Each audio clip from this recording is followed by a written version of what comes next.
What is good, Coriander? I'm your guide Q, and welcome to True Off My Chest. I expected to come into the subreddit and find some insane confessions of wrongdoings or love triangles or insanity, craziness, things that you would never want to share with another soul, and I got something very, very different than that, but it is extremely entertaining. Let's get into it. I wanted to include this because it made me laugh, but maybe I'm just a bitter person, I'm not sure.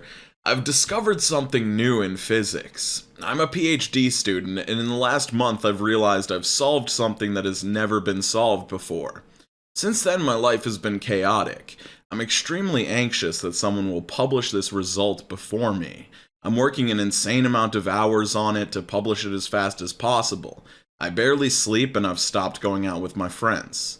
My whole life is dedicated to this one thing to an extreme degree. I don't feel like I can stop. I have no weekends, no days off, nothing as important as publishing this as fast as possible. When I'm not working on it, I think about it obsessively.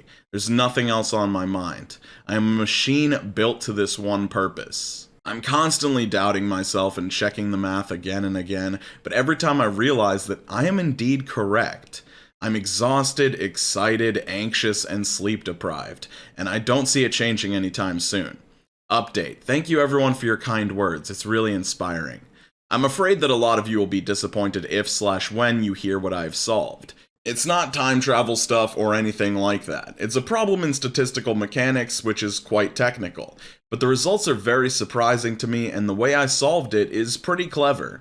I'll be sure to post an update once it's published. Alright, this might sound extremely bitter, but just let me know how you feel. I understand that achieving something like this is extremely difficult, and I can't imagine the stress of worrying about somebody else publishing this while you're trying to would be incredible and something that I've never experienced and probably never will experience. However, this is like the definition of suffering from success. Like, your true off my chest is just like, oh, it's so difficult to have achieved this thing that scientists die every day wishing they had achieved, like, at a young age, like you're still a PhD student. Like, it just feels like instead of having some crazy confession, you're just coming to True Off My Chest to take that victory lap. Like, bro, just enjoy the success. Okay, this one should be spicy. My brother cheated on his wife with one of my friends last night at my place. Update below. I'm 32, a guy. There's this girl I knew way back in the day, McKenna, she's 31. We reconnect, she came over last night to hang out with a few other people. This wasn't a rager, nobody was getting blackout drunk or doing anything more than smoking weed. My brother swung by. My brother's 37, married for 10 years with 2 kids. Him and my friend just started talking. By the end of the night, I don't know where they went, I figured they just both left. Woke up this morning and walk into my guest bedroom, and there's my brother with McKenna in bed. I'm not one to stick my nose into other people's shit, but my brother's never been the cheating type. Now his wife is texting me if I know where he is, and it's early so I can ignore her for now, but damn, I did not expect this. Update. Yeah, so I woke up my brother and I was like, what the fuck? So it turns out my brother had come by my house last night before he realized I had people over to tell me that he had found out his wife was sexting and sending nude pics to other guys. So he told her that they were done and came over to crash at my place, drank too much, and hooked up with my friend. So overall, a pretty spicy thing to have happened. Definitely a lot of twists and turns and excitement. But what I'm more concerned about is nitpicking this post. This dude wakes up the morning of this happening, and before even talking to his brother, he fucking rushes to Reddit to post about it. Like, what are these people's lives? Like, if this is a real situation, who the fuck is just in that moment? Like, there's probably, like, I don't know, a couple of hours between him finding this information and his brother being woken up, and he has to run to Reddit to tell people about it. This is fucking insane. Maybe I'm losing it. Alright, this person's, oh god, man, a lot of the posts on this subreddit are in the exact same vein as that first post, except somehow even more egregious. This person's deep, dark confession is, I make $23,500 per month. I just got offered a job in my field with insanely high compensation. I can't even tell my family or friends the exact amount because they would absolutely think differently of me forever and even be bitter. I was super poor growing up, parents are drug addicts, and none of my siblings have done well. They fell in the trap and stayed there while I worked my ass off since I was like 5 years old, I feel like. I want to celebrate my success IRL, but I can't do so, so I'm doing it here on Reddit, even though I am sure I will get some hate here too.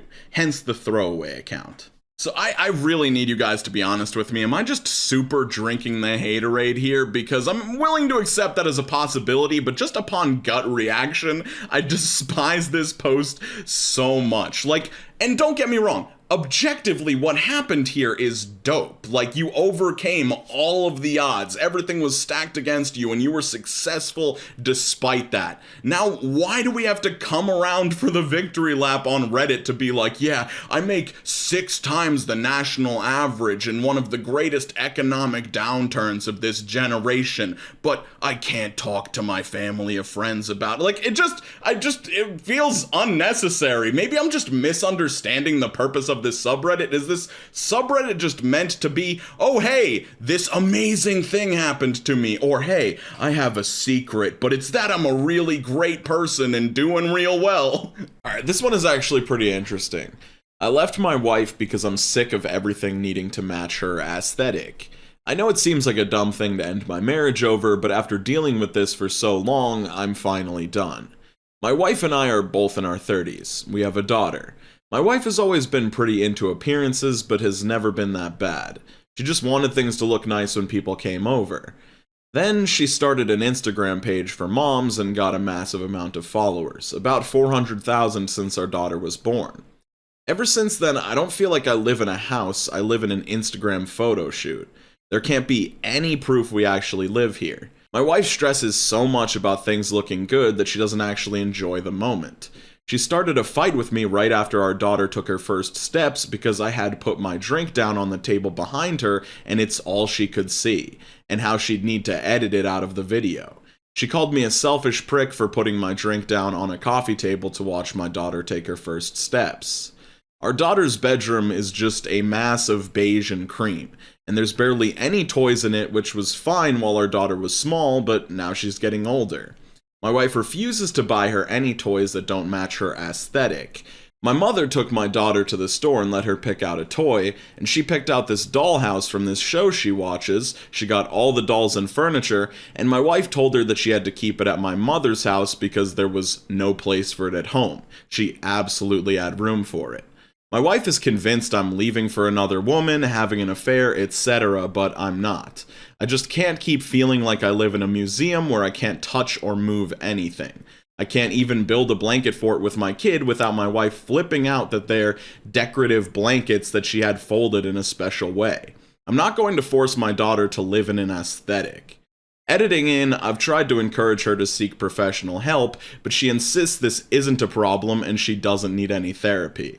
So obviously this is Reddit, so we have no idea if this story specifically is true, but I can guarantee that situations like this happen on a daily basis just because of the sheer number of family social media businesses that exist out there. And I don't know, I just have an inherent problem with monetizing your children, your family, because even if you try your hardest to have it not affect them, social media is an extremely volatile career, and if shit's not popping off anymore and that's how you put food on your table, I feel like you can be very easily driven to, I don't know, just make irresponsible decisions to keep the views flowing in, and the business is your kids and your family, so they're just inherently intertwined with each other in a really bad way. I don't know, let me know what your opinion is on family channels and shit. Obviously this specific situation would be a nightmare if it was real, but yeah.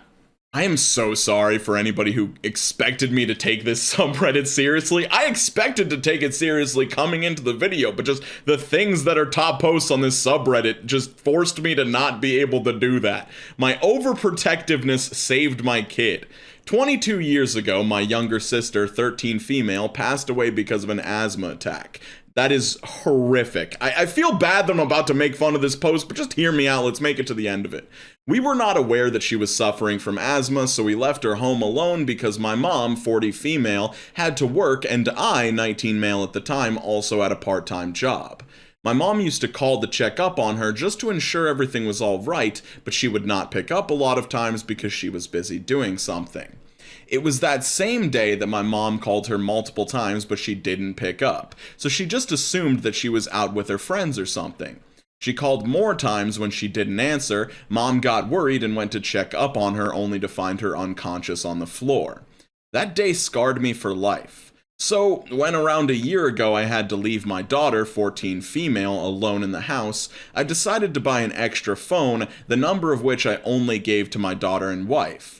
I told my daughter that she should only call this number if it was an emergency. My wife thought it was a little overboard and she could just call me on my usual number, but I insisted on it and she didn't resist much. I always keep my emergency phone on full volume and in my pocket at all times, no matter what. And around a week ago, I got a call on it from my daughter who was having an asthma attack. We were able to rush her to the hospital and thankfully she made it out perfectly fine. I cannot explain how relieved I was that I kept this emergency number. I didn't even want to imagine what would have happened if I didn't.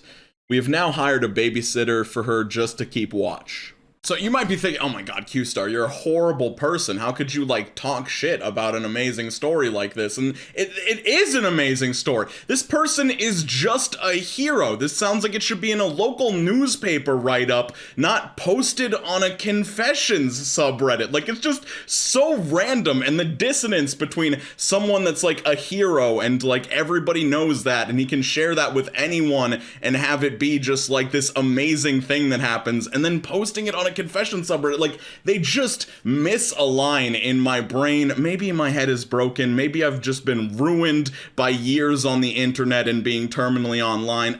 Please let me know your opinions. Am I just losing my mind? Hey, if you want more content, I've been releasing some more stuff. I got a playlist of every video I've ever made, gonna top up in the top right corner of your screen. Those were not the right words. But anywho, I'd like to give a major shout out to Hannah, Matthew Kendall, Caitlin, Beth the Dork, Ashton Jacobson, June, Mega Mander, Alicia, Catco, Kennedy DeSilvis, Tapey, Hyper Ninja Child, Jared D, Regrettable Stitches, Allison B, Fiona Fox, Kaya Bay, and Brittany, as well as everyone else you see on your screen for being top tier channel members. Thank you guys a whole bunch. I hope you guys are all doing well out there, skating on to the best of your abilities, drinking a sufficient amount of water.